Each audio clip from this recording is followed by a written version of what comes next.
Super 8 থেকে বাদ পড়ার শঙ্কায় ভারত। সুপার 8-এর প্রত্যেকটা দলই এক ম্যাচ করে সম্পন্ন হয়েছে। গ্রুপ 1-এ পয়েন্ট টেবিলে সবার উপরে ওয়েস্ট ইন্ডিজ, যারা এক ম্যাচে একটাতেই জয়লাভ করেছে। দক্ষিণ আফ্রিকাও এক ম্যাচে একটাতে জয়লাভ করেছে। তবে দু দলেরই রান রেটটা অনেক বেশি। ওয়েস্ট ইন্ডিজের এই মুহূর্তে নেট রান রেট +5.350, অপরদিকে দক্ষিণ আফ্রিকার +3.800।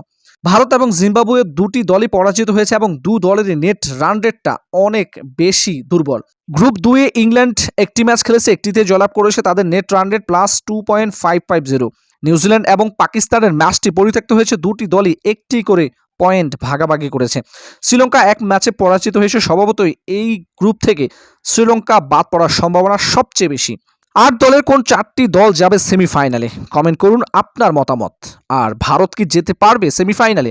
যদি যেতে হয় অবশ্যই দক্ষিণ আফ্রিকা ওয়েস্ট ইন্ডিজকে হারাতে হবে বড় ব্যবধানে। তাহলে নেট রান রেটে ওয়েস্ট ইন্ডিয়ানরা পিছিয়ে পড়লে ভারত সুযোগ পাবে পরের দুটো ম্যাচে জয়লাভ করেই নিজেদেরকে সেমিফাইনালে নিয়ে যেতে।